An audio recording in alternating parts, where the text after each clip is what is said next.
인공지능 도구는 노동자에게 분명 도움이 된다. 텍스트를 코드로 변환해주는 AI 시스템 파일럿 설문조사에서 응답이 88%가 이 시스템으로 생산성이 향상되었다고 답했다. 스탠퍼드 대학교에서 1943년 프로그래밍 가능한 디지털 장치로서 최초의 현대식 컴퓨터 콜로소스가 탄생하자 흥미롭고 시급한 질문들이 부상했다. 기계가 생각할 수 있는가? 기계의 지능이 있는가? 기계의 지능이 생길 수 있는가? 오래전부터 지능의 실체에 관한 의문이 해소되지 않았던 터라 이런 질문이 더욱 당혹스럽게 다가왔다. 하지만 1950년대 수학자 암호 해독자 튜링이 묘안을 제시했다. 계산기와 지능이라는 다소 심심한 제목의 논문에서 그는 기계의 지능이라는 문제는 논의로 치자며 중요한 것은 지능의 원리가 아니라 발현이라고 주장했다.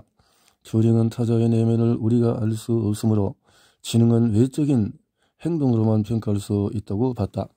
이로써 그는 수세기 동안의 지능의 실체를 두고 이어진 철학적인 논쟁을 피해갔다. 그리고 만일 어떤 기계가 건설자의 눈에 인간의 행동과 분간되지 않을 만큼 능수하게 행동한다면 지능이 있다고 간주하자는 모범 게임을 제안했다. 그렇게 튜링 테스트가 탄생이 했다. 그런데요, 많은 사람이 튜링 테스트를 문자 그대로 해석해서 인간과 분간이 안 되는 로봇만이 그 기준을 충족하리라고 착각한다. 하지만 현실에서 튜링 테스트는 게임처럼 그 내용과 범위가 한정된 활동을 기계가 지능적으로 수행할 수 있는지 평가할 때 요긴하게 사용된다. 다시 말해서 튜링 테스트는 모든 면에서 인간과 구별이 안 되는 기계를 상정하는 것이 아니라 어떤 기계가 특정한 영역에서 인간과 유사하게 행동하는지 평가하는 수단이다. 이때 중요하게 보는 부분은 프로세스가 아니라 수행 능력이다. 예를 들어서 챗3가 AI인 이유는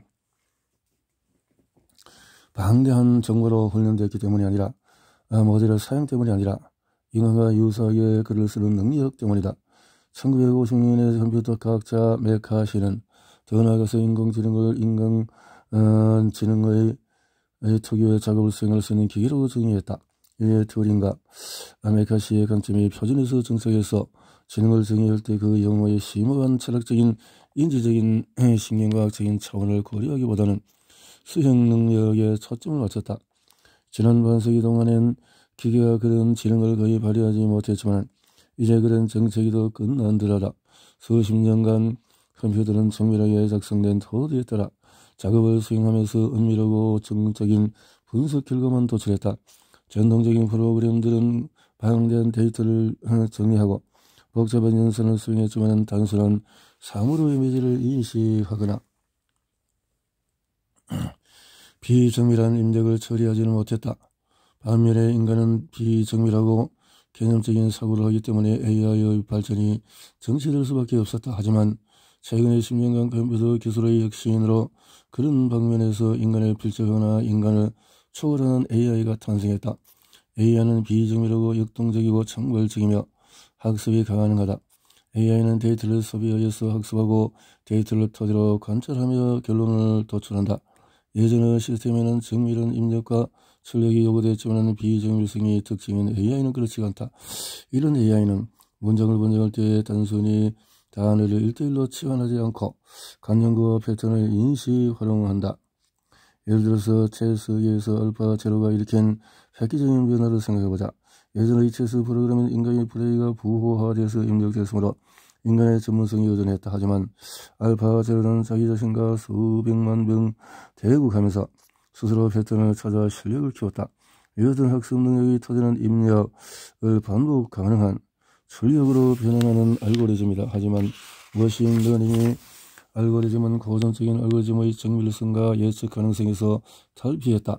고전적인 알고리즘은 정밀한 결과를 도출하는 절차인 반면에 머신러닝의 알고리즘은 비기능무실 발전을 항공도 좋은 예다.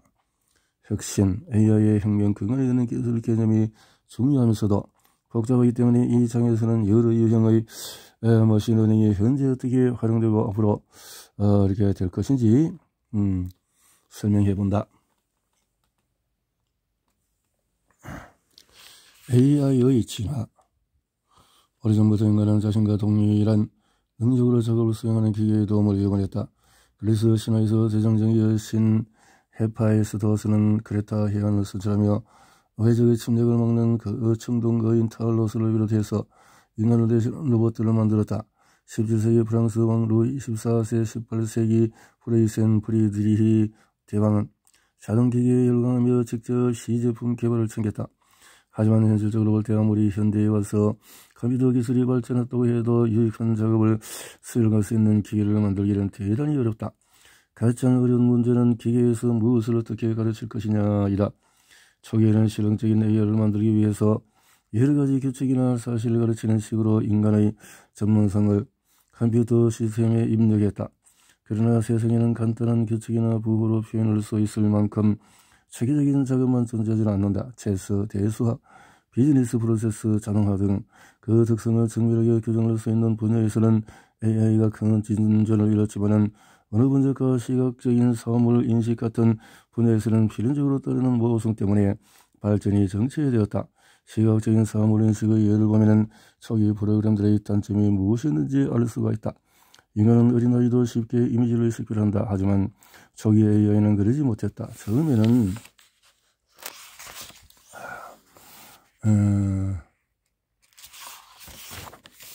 처음에는 프로그래머들이 사물의 특색을 부호로 표현하려 했다. 예를 들면은 AI에게 고양이 사진을 인식하는 법을 가르치기 위해서 수염, 뾰족한 귀, 네 다리, 몸통 등 이성적인 고양이의 여러가지 속성을 추상적인 부호로 전환했다. 하지만 고양이는 정물이 아니다.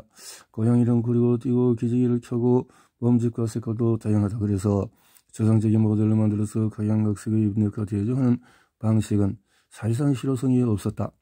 이렇게 형식에 매여서 유연성이 결여된 시스템은 명확한 규칙이 부호화 가능한 분야에서만 효용이 있기 때문에 1980년대 말부터 90년대까지 이른바 AI의 겨울이 이어졌다. 1990년대 돌파가 마련되었는데 AI의 핵심은 작업을 수행하는 것. 90년대 AI 계의 이단아들이 이전 시대에 통용된 가정 중에서 다수를 무시하고 머신러닝으로 관심을 돌렸다. 1950년부터 연구되었지만 90년대 들어서 그간의 발전한 기술 덕분에 비로소 실효성이 생겼다. 현실적으로 가장 효과적인 방식은 신경망을 이용해서 방대한 데이터의 패턴을 추출하는 것이었다. 최신 AI는 이후에 큰 진전이 있었다. 2000년대의 시각적인 사물인식 분야에서 프로그래머들이 인식 대상만 아니라 그 외의 사진도 포함된 데이터로 학습해서 대상에 근접한 모델을 만드는 AI 개발자 하자 부호화된 정보로 협력받던 이전 AI에 비해서 인식 능력이 대폭 향상이 되었다.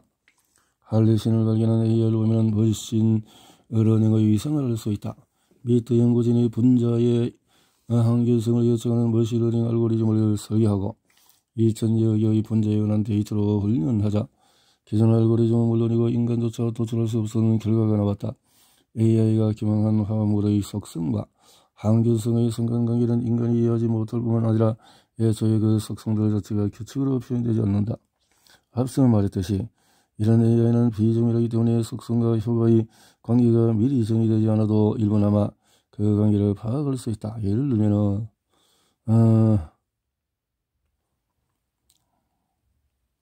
원조수를 분석한다. 고전적인 알고리즘과 마찬가지로 머신러닝 알고리즘도 정확한 절차의 집합으로 구성된다. 그러나 그런 절차의 목적이 당장 구체적 결과를 도출하는 것이 아니라는 점에서 고전적인 알고리즘과 다르다. 이런 발전의 중심에는 인간의 뇌 구조에서 영감을 얻은 신경망이 존재한다. 인간은 이런 약 1000억 개의 뉴런을 1000조 개의 시냅스와 연결해서 정보를 부호화하는데 혹시 그와 유사하게 정보를 부호화하는 방식을 만들 수 있을까?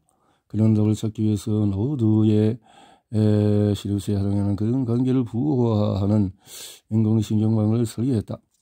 신경망은 수많은 노드를 상호 연결하고 각 연결부의 강도를 나타내는 가중치를 지정함으로써 정보를 부호화하는 네트워크다. 하지만 컴퓨터 성능의 한계와 정교한 알고리즘의 부재로 수십 년간 기초적인 소질에 머물렀다. 할리신의 사례에서는 신경망이 각 분자와 그 분자가 박테리아의 증식을 저지할 가능성의 관계를 파악했다. 할리신을 발견한 AI는 화학작용이나 약물 효과에 관한 정보를 제공받지 않고 딥러닝으로 입력과 출력의 관계를 포착했다.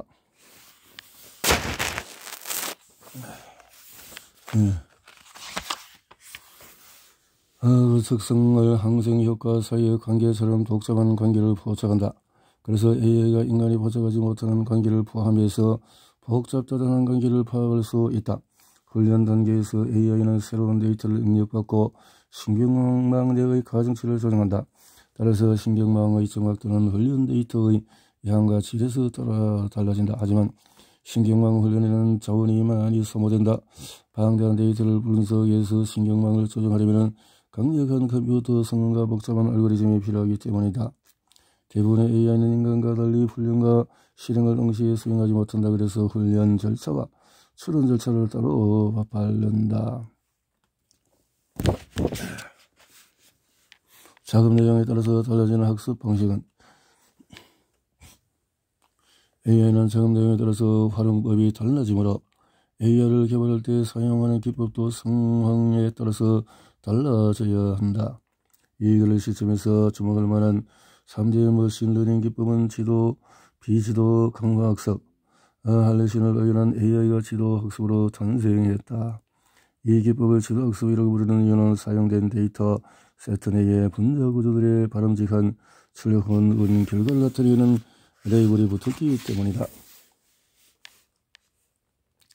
데이터 레이블이 없을 때는 비지도학습으로 유익한 분석 결과를 도출할 수 있다. 지금은 인터넷이 발달하고 정보가 디지털화되기 때문에 기업, 정부, 연구자가 데이터를 과거보다도 대량으로 확보하고 쉽게 이용할 수가 있다. 비지도학습으로 훈련된 AI는 인간보다 많은 데이터를 처리하고 미묘한 패턴도 식별하기 때문에 인간이 찾지 못하는 패턴을 찾아낼 수가 있다. 비지도학습과 지도학습은 주로 AI가 데이터를 터뜨려 추세를 발견하고 이미지를 식별하고 하는 훈련 기법이다. 강화학습에는 AI가 데이터 내에 존재하는 관계를 규명하는 수동적인 위치에 머물지 않는다. AI는 통제된 환경에서 주체가 되어서 제 행동에 대한 반응을 관찰하고 기록한다. 보통 그 환경은 현실을 단순하게 시뮬레이션하는 것으로 현실만큼 복잡하지가 않다. 피드백을 적용해서 AI의 행동이 얼마나 성공적이었는지 알려주는 것이 보상 함수다. 인간의 그 역할을 대신하는 데는 한계가 있다. AI는 디지털 프로세서를 구동되면서 단 몇 시간 혹은 며칠 만에 수백, 수만, 수억 번 수술 훈련을 하기 때문에 인간의 일일이 피드백을 주기는 사실상 불가능하다. 알파제로의 시뮬레이션 복잡하지 않다. 알파제로는 자신과 대국을 벌이며 보상함수를 이용해서 자신의 둔수가 만들어낸 기회를 기준으로 점수를 매김으로써 제 수행 능력을 평가했다. 머신러닝의 힘. 이런 기초 위에서 AI가 광범위하게 활용되고 있다. 농업계에서 AI로 농약, 정밀, 살포, 병충해 탐지, 의료계에서는 AI로 신약을 발견하고 기존 이렇게 만드는 AI, 인수합병, 그 밖에도 AI는 녹취와 번역에 사용되고 90년대까지 연구자들이 규칙에 기반한 번역 프로그램을 만들려고 했는데 그런 노력이 실험 환경에서는 어느 정도 성공을 거뒀지만 현실에서는 좋은 결과를 내지 못했다. 변화무쌍하고 미묘한 차이로도 뜻이 달라지는 언어를 단순한 규칙들로 다 설명할 수 없었기 때문이다. 그러다가 2015년에 상황이 반전되었다. 심층신경망을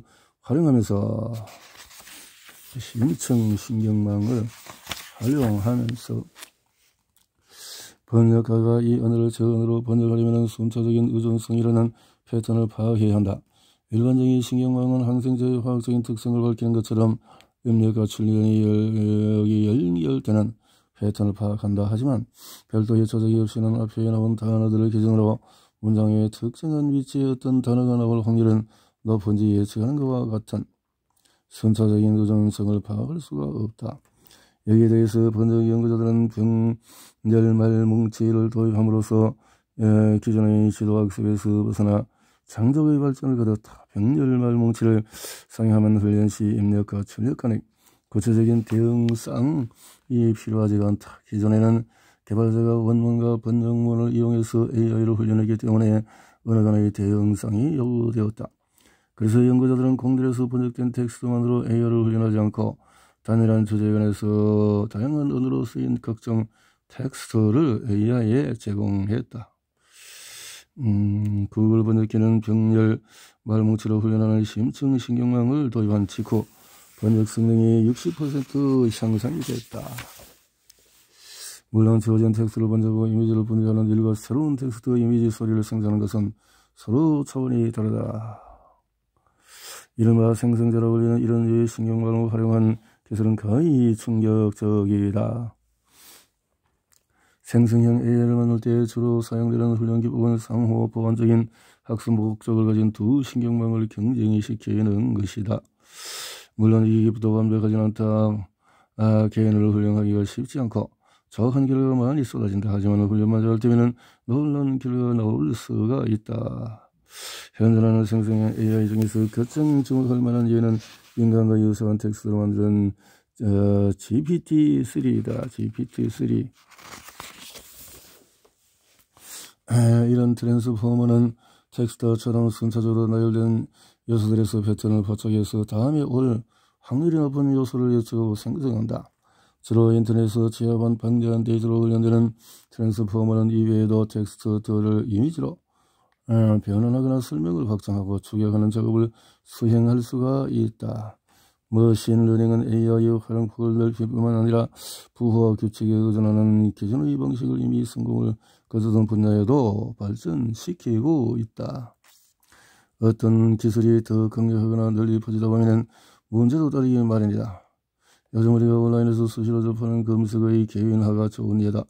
일장에서 기존의 검색과 AI 기반 검색은 결과창에서 다종다양한 옷을 보여주는 것과 고가 브랜드의 옷만 보여주는 차이가 있다고 설명했다. 이처럼 각 사용자에게 맞는 전략을 생성하기 위해서 AI는 두 가지 방식을 쓴다. AI는 두 가지, 예를 들어서 AI는 아동에게 성인 컨텐츠를 촬영하면서 빌트닉으로 선택의 폭을 좁히는 것은 이미 우리에게 익숙하고 효율적인 기법이다. AI가 확산되면서 발생할 위험은 AI 발전과 병행해서 잘 관리되어야 하며 그것이 우리가 책을 쓰는 이유이다.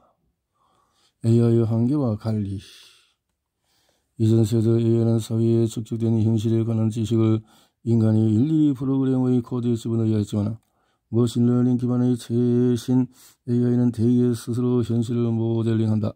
AI가 도출한 결과를 개발자가 검사할 수는 있지만 AI가 무엇을 어떻게 학습했는지 인간의 언어로 설명해주지 않는다. 개발자가 AI에게 학습한 것을 요약해보라고 요구할 수도 없다.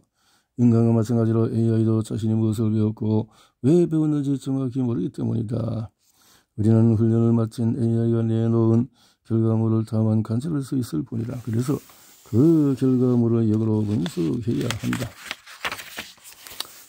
이런 식으로 AI가 예상치 못한 것을 발견할 때 우리는 편의 신뢰를 확인한 알렉산더 플레밍과 같은 처지가 된다.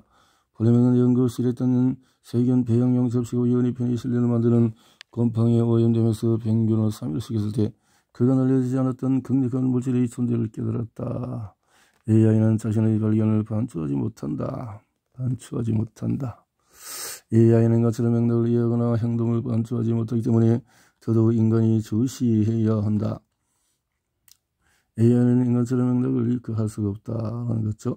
이와 같은 오인식의 원인은 여러 가지다. 예를 들면 데이터 세트에 존재하는 편향성이 문제일 수가 있다. 데이터가 없으면 AI가 좋은 모델을 학습하지 못한다. 편향성. 또 한편으로 AI의 편향성은 인간의 편향성을 그대로 반영하는 결과일 수 있다. 다시 말해서 훈련 데이터에 인간의 행동에 내재한 편향성이 투영됐을 때 AI에도 편향성이 생긴다.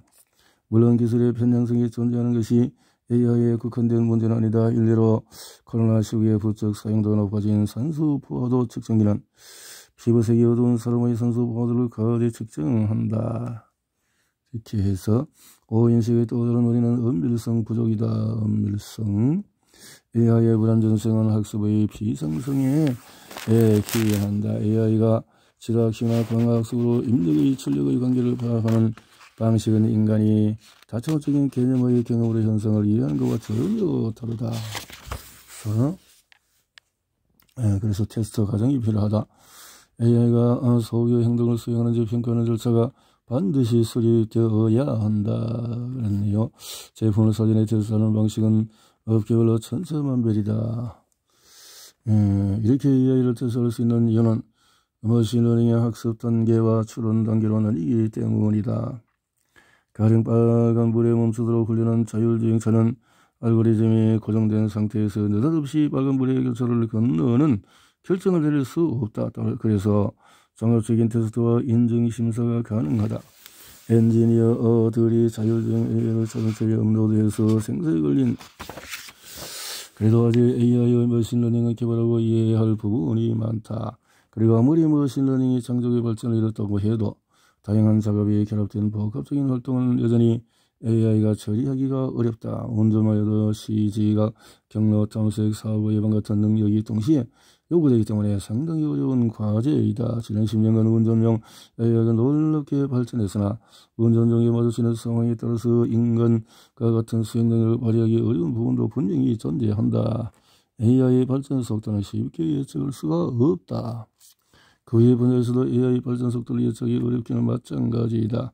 그래서 앞으로 AI가 적어도 컴퓨터 성능을 동일한 속도로 발전하며 15, 20년 후에는 수백만 배의 발전하려고 봐도 무방하다.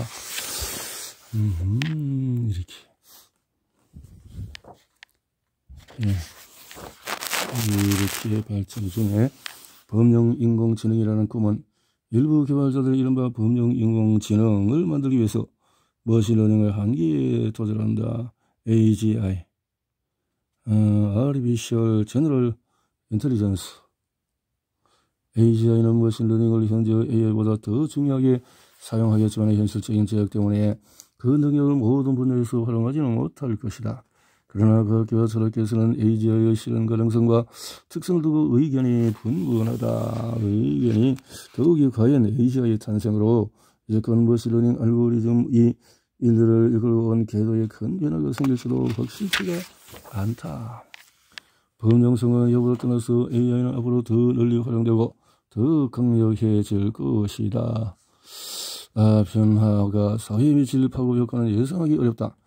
번역을 예로 들자면 한국어 번역기 같은 경우의 경우에 이전과 비교할 수 없을 만큼 원활한 커뮤니케이션이 가능해진다. 그래서 무역이 발전하고 문화 간 교류가 전혀 없이 활발해질 것이다. 하지만 새로운 문제도 발생한다. SNS가 등장해서 사상의 교류가 활발해지는 한편 양극화가 심화되고 가짜 뉴스와 혐오 발언이 쉽게 유포되듯이